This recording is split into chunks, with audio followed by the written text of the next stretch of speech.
Iya, enggak apa-apa, Mbak. Coba cari ide penelitian ya. Itu untuk tugas keduanya.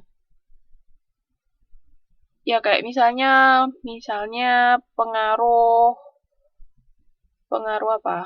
Pengaruh marketing mix terhadap minat pembelian pelanggan indeks misalnya. Nah, itu kan satu ide. Ya, idenya gimana kira-kira bisa dilakukan atau enggak nanti dipaparkan ya.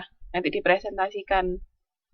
Jadi Mbak punya ide penilaian apa, nanti dibikin PPT-nya sederhana aja kok. Maksudnya kan idenya apa, kira-kira mau kayak gimana nanti penelitinya.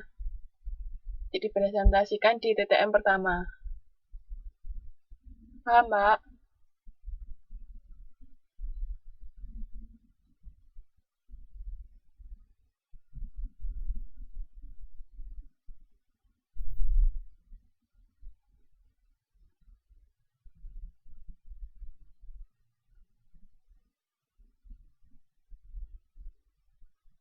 Pribadi, individu ya, enggak kelompok.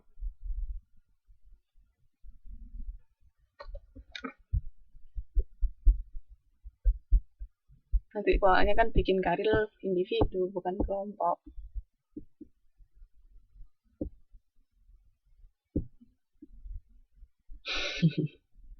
Mbak Siti paham, Mbak? Mbak yang lain, Mbak. Siapa Mbak Dwi ya tadi? Aja tuh ada yang datang. Mbak Siti, Mbak Ayah. Gimana? Coba ditanyakan, Mbak.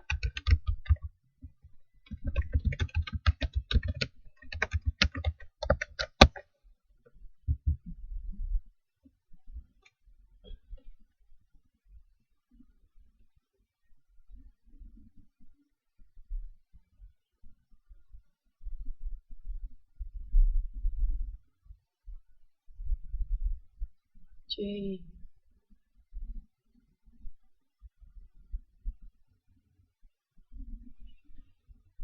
Jadi itu tugasnya ya, sementara tugas 1 sama tugas 2. Nanti tugas 3 saya jelaskan waktu TTM 1. Oke. Nah, saya lanjutkan untuk modul 1 ini tadi. Iya, enggak apa-apa, Mbak.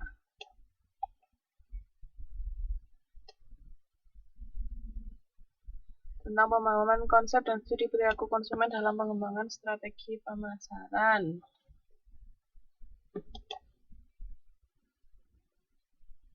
Jadi di sini yang pertama konsep dasar perilaku konsumen. Di pengertian perilaku konsumen, ini menurut Sifman dan Kano, perilaku yang diperlihatkan oleh konsumen dalam mencari, membeli, menggunakan, mengevaluasi. Pokoknya semua proses mulai dari adanya keinginan untuk membeli sesuatu sampai dia memakai, sampai post purchase, itu termasuk perilaku konsumen. Nanti akan kita pelajari di sini. Ya, jadi di sini kan ini menurut Simon dan Kano itu mulai dari mencari, membeli, menggunakan, mengevaluasi, menghabiskan untuk memuaskan kebutuhan mereka. Kan kita beli sesuatu itu kan karena kita butuh ya toh. Kita butuh, apakah kita puas atau enggak dengan barang yang kita beli itu nanti juga kita pelajari di sini.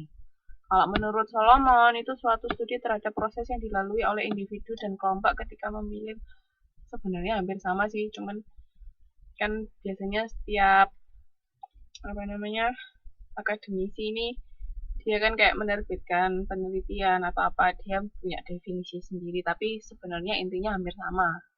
Jadi kayak proses mulai kita mau beli sesuatu sampai setelah kita memakai barang yang kita beli itu tadi.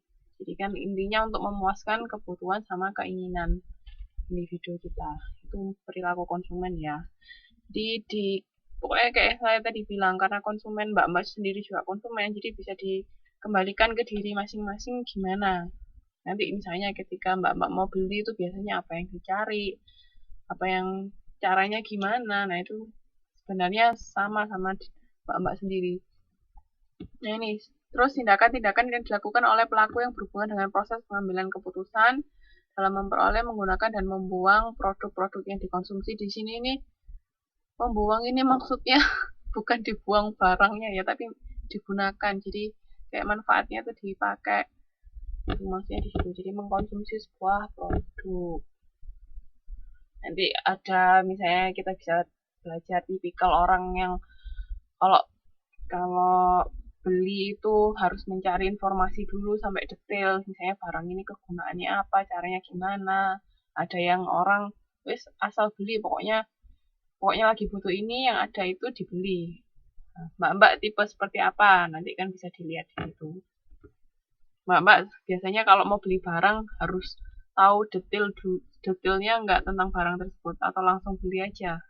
Pokoknya butuh, ada barangnya dibeli, atau harus cari informasi dulu. Biasanya mbak-mbak seperti apa? Dan itu kan tiap tiap orang beda-beda toh.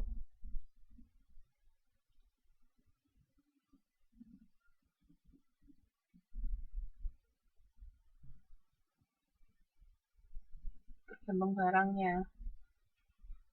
Contohnya apa, Mbak? Barang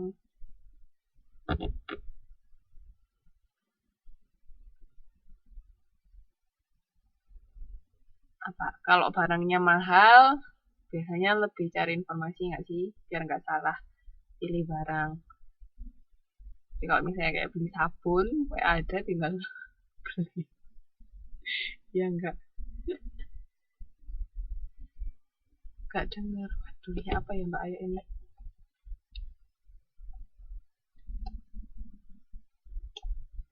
Hmm.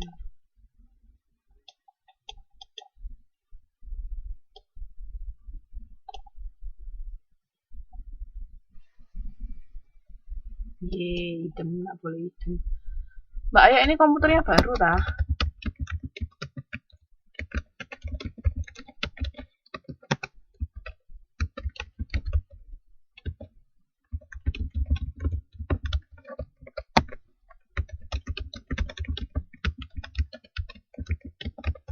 Ini kelas pertama tah hari ini?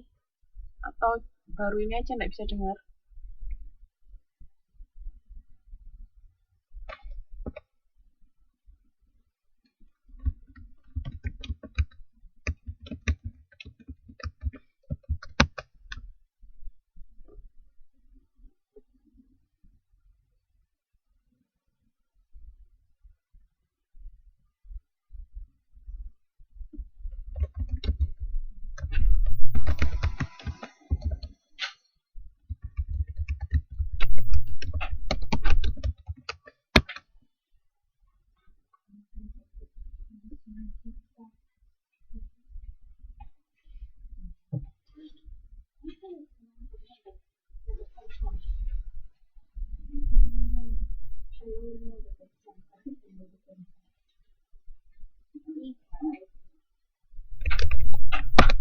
Oke, saya lanjutkan ya.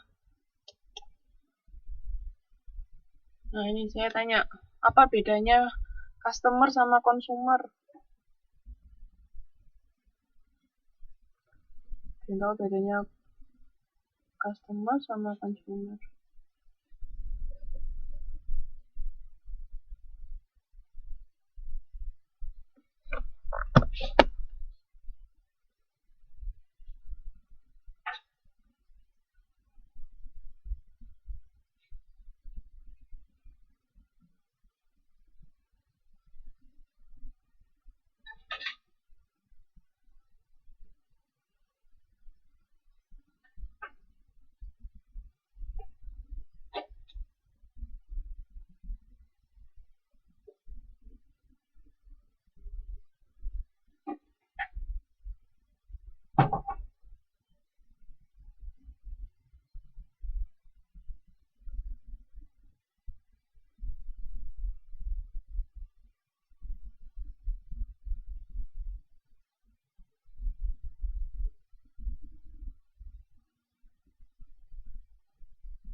Ada lagi yang mau jawab?